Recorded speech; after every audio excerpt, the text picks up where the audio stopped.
So today is August 23rd. I'm Kevin Yee, the interviewer.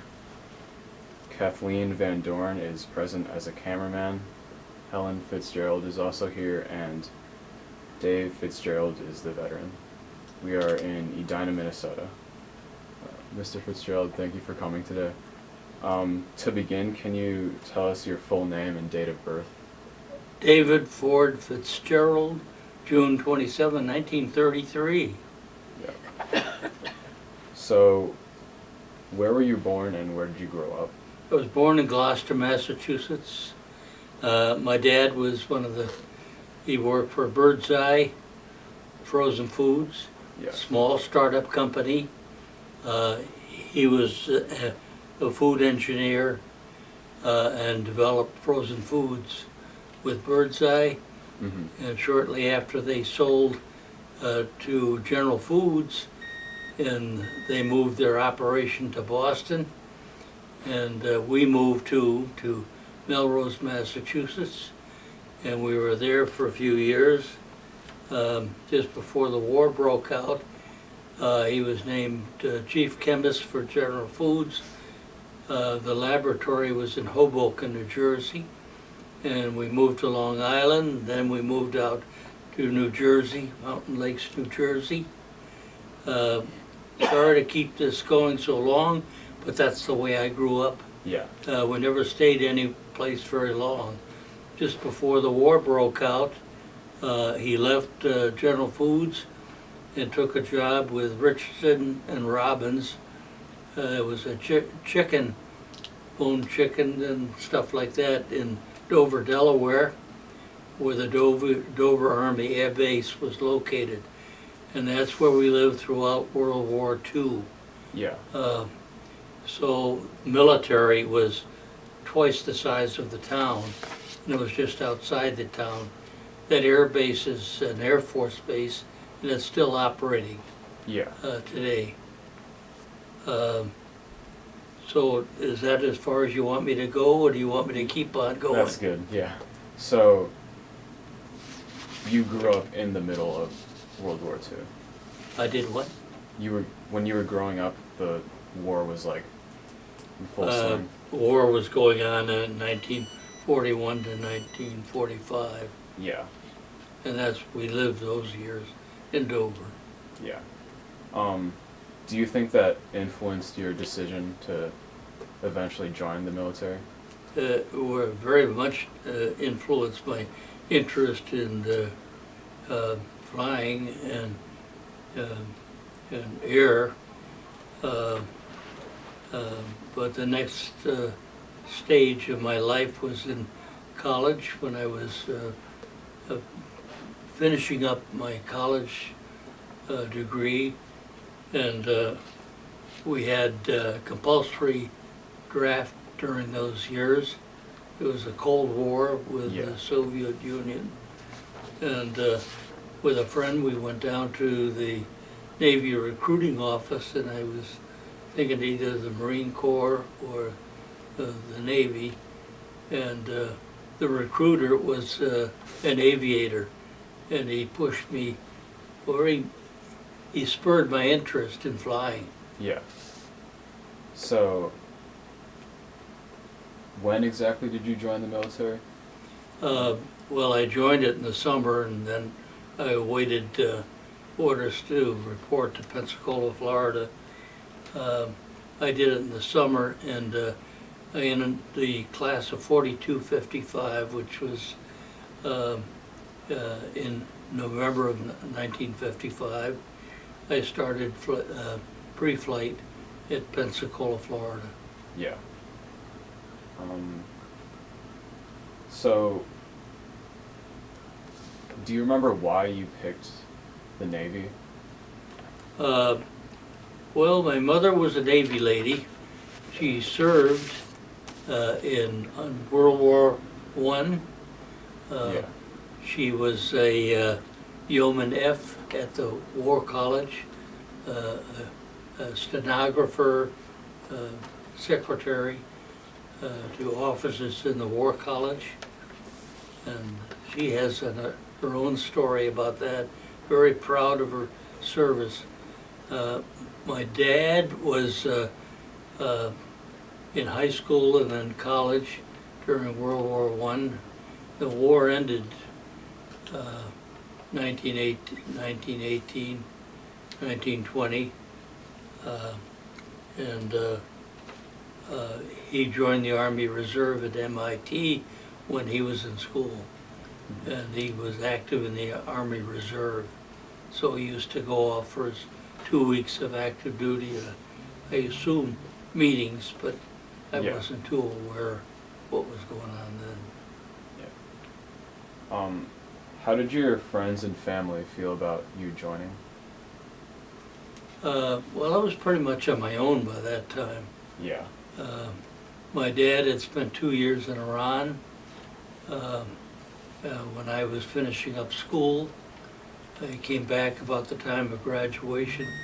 I was living in Washington, and he took a job up in Connecticut. So we didn't do a lot of communicating. I'm sure they were very proud of the fact that what I did. My two brothers, I had two brothers, they were both drafted and both served in Europe. My older brother in Germany, and my younger brother was attached to British forces in the occupation in Belgium. Oh. So, right after you joined, what type of training did you have? Well, we had a couple of weeks of pre-flight. The pre-flight program was run by the Marine Corps. Yeah. Their DIs and we took classes and physical training that went on for about 18 weeks of pre-flight before we started in flight training. And the Naval Air Force had a number of fields in the Pensacola area, and I started out at Whiting Field flying T-34s.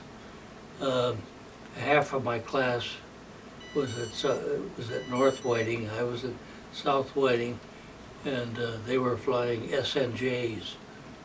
And I eventually flew SNJs later on, but we had, during flight training, we went from Whiting Field, where we did proficiency flying and landing and all that sort of thing. Then we went to Corey Field and transferred to T-28s, which was a very, very powerful single engine, but it was a trainer model that we had. And completed that training, went to Softley Field where we had formation flying. Then we went to Barron Field where we transitioned to SNJ and had gunnery, bombing, and carrier qualifications. In those days, when you flew Navy, you had to qualify on the aircraft carrier. Yeah. Wow, that's a lot of training. So how long did all of that take? Well, I was 2 years in training. Yeah. From there, I went to Hutchinson, Kansas, where I transitioned to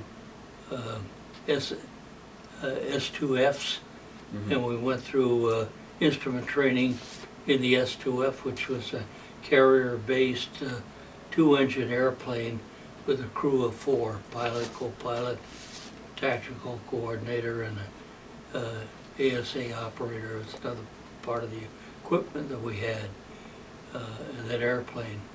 And when we finished our instrument flying, we went into navigation and transitioned to the P2V. And I ended up flying P2Vs in the fleet for 2 years. I was assigned first to schools in California. Went through about a month of training and my squadron was in Iwakuni, Japan, and they were delayed in returning. They were extended their deployment, and so instead of sending me over to Japan, which would not have been the training phase of fleet flying, they assigned me to ComNav PAC in North Island Naval Air, and I was there. Then they sent me up to schools in Treasure Island in San Francisco, where I went through ABCD, Atomic, Biological, Chemical Warfare Defense School. That was a 4-week school. Mm-hmm. And from there I was assigned to VP 22 in Barbers Point, Hawaii. And that's where we were temporarily based ashore. So for you, what was the most difficult part of training? Well, I loved it to begin with. I'm sure that in the instrument training, the challenge was, you're in under ground control approach control, and they did all kinds of things and various patterns that you had to learn, but you have to listen to your call sign for when you break off, and they would tell you Navy Echo 512, descend to and turn to certain things, and then eventually to land the airplane they turn you over to GCA, or ground control approach, and the radar operators would guide you in to land your airplane.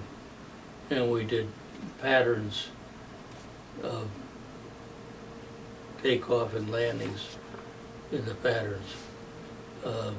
That was difficult because you're flying in all weather conditions.